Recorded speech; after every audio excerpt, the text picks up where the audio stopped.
সহজ সরল শান্ত পথিক রাস্তা দিয়ে যায়। কোত্থেকে এক ভীমরুল এসে ফুল ফোটালো গায়ে। বিনা দোষে আঘাত পেয়ে ক্রুদ্ধ যাযাবর আগুন দিয়ে পুড়িয়ে দিল ভীম পোকাদের ঘর। ভাগ্যগুণে পেয়ে গেল কতক পোকা পার। তারা গেল রাজার কাছে চাইতে সুবিচার। রাজার কাছে গিয়ে তারা বলল বিবরণ, কে তাহাদের মারল পুড়ে, কি বা সে কারণ।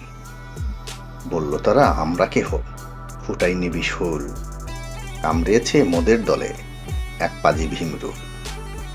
ভুল করিয়া একটা পোকা কামড় দিয়েছে, তাই সবাইকে সে মেরেছে, তার সুষ্ঠু বিচার চাই।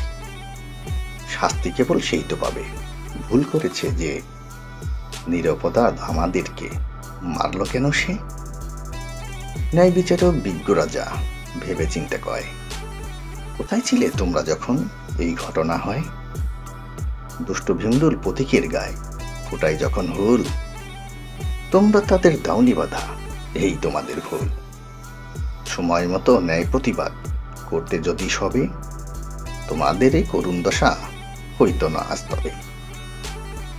অন্যায় দেখেও যে জাতির লোক চুপ করিয়া রয়, মনে রেখো এমনি তাদের অধঃপতন হয়।